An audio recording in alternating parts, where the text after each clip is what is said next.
Okay, welcome back. Now chapter 13. So I wanted to remind you of what happened in chapter 12. Nia and her village, kind of interesting. They're building something and the women are carrying a lot of gravel and she has no idea what's going on. It doesn't look like water to her. She's really confused.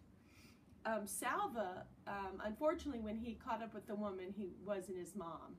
And he kind of had this realization while he was in that refugee camp as kind of a young guy that what he needed to do was survive for his family. His family really, because he thinks they're all dead and he thinks he's the last one. So he thinks he has a special responsibility to survive. And then 6 years later, he spent 6 years in that camp. So in 1991, so it started in this chapter, it was 1985, and then in 1991, 6 years later, this horrible thing happened. The country of Ethiopia decided to get all those refugees out of their country. So the soldiers came and you know, drove them out of the camp towards the river and the crocodiles. And that's where we left off. So now we're on chapter 13. Southern Sudan, 2009. Nia thought it was funny. You had to have water to find water. Water had to be flowing constantly into the borehole to keep the drill running smoothly. The crew drove to the pond and back several times a day. The pond water was piped into what looked like a giant plastic bag, a bag big enough to fill the entire bed of the truck. The bag sprang a leak. The leak had to be patched. The patch sprang a leak. The crew patched the patch. Then the bag sprang another leak. The drilling could not go on. The new drilling crew was discouraged by the leaks. They wanted to stop working, but their boss kept them going. All the workers wore the same blue coveralls. Still, Nia could tell who was the boss. He was one of the two men who had first come to the village. The other man seemed to be his main assistant. The boss would encourage the workers and laugh and joke with them. If that didn't work, he would talk to them earnestly and try to persuade them. And if that didn't work, he would get angry. He didn't get angry very often. He kept working and kept the others working too. They patched the bag again. The drilling went on. Okay, Ethiopia, Sudan, and Kenya, 1991 to 92. Hundreds of people lined the riverbank. The soldiers were forcing some of them into the water, prodding them with their rifle butts and shooting into the air. Other people, afraid of the soldiers and their guns, were leaping into the water on their own. They were immediately swept downstream by the powerful current. As Salva crouched on the bank and watched, a young man near him plunged into the water. The current carried him swiftly downstream, but he was also making a little progress across the river. Then Salva saw the telltale flick of a crocodile's tail as it flopped into the water near the young man. Moments later, the man's head jerked oddly, once, twice. His mouth was open. Perhaps he was screaming, but Salva could not hear him over the din of the crowd and the rain. A moment later, the man was pulled under. A cloud of red stained the water. The rain was still pouring down, and now bullets were pouring down as well. The soldiers started shooting into the river, aiming their guns at the people who were trying to get across. Why? Why are they shooting at us? Salva had no choice. He jumped into the water and began to swim. A boy next to him grabbed him around the neck and clung to him tightly. Salva was forced under the surface without time to take more than a quick, shallow breath. Salva struggled, kicking, clawing. He's holding on to me too hard. I can't. Air. No air left. Suddenly, the boy's grip loosened and Salva launched himself upward.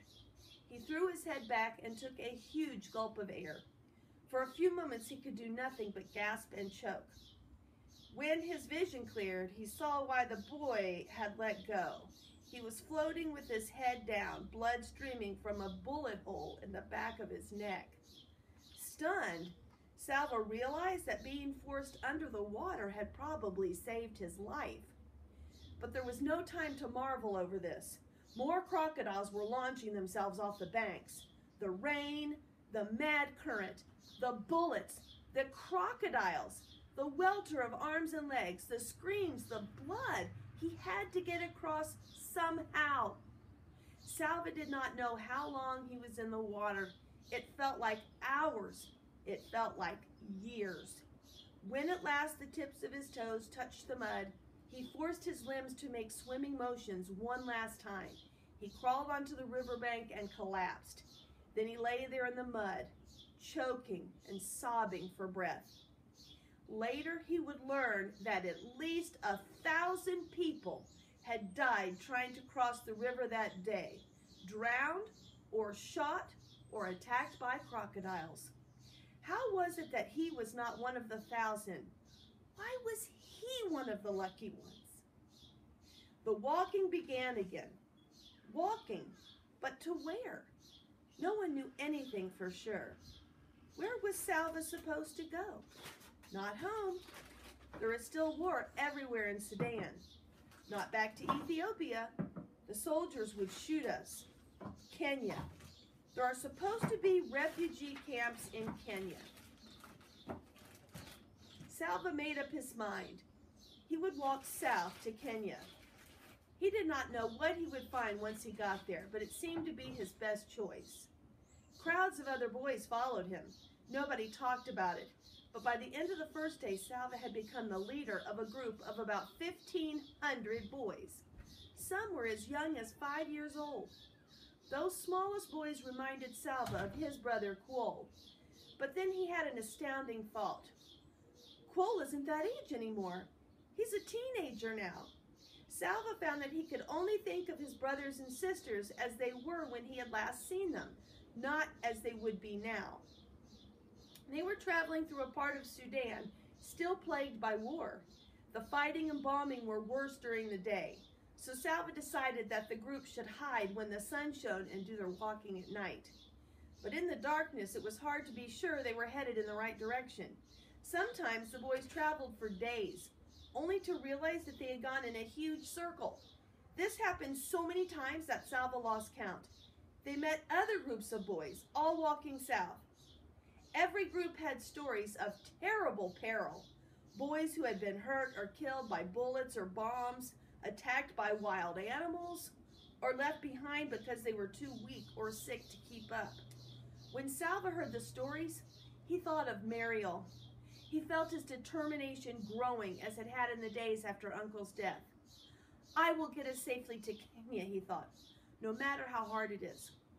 He organized the group, giving everyone a job: scavenge for food, collect firewood, stand guard while the group slept. Whatever food or water they found was shared equally among all of them. When the smaller boys grew too tired to walk, the older boys took turns carrying them on their backs. There were times when some of the boys did not want to do their share of the work. Salva would talk to them, encourage them, coax and persuade them. Once in a while, he had to speak sternly or even shout, but he tried not to do this too often. It was as if Salva's family were helping him, even though they were not there. He remembered how he had looked after his little brother, Quol, but he also knew what it felt like to have to listen to the older ones, Eric and Ring. And he could recall the gentleness of his sisters, the strengths of his father, the care of his mother. Most of all, he remembered how Uncle had encouraged him in the desert. One step at a time, one day at a time. Just today, just this day to get through. Salva told himself this every day. He told the boys in the group too. And one day at a time, the group made its way to Kenya. More than 1,200 boys arrived safely. It took them a year and a half.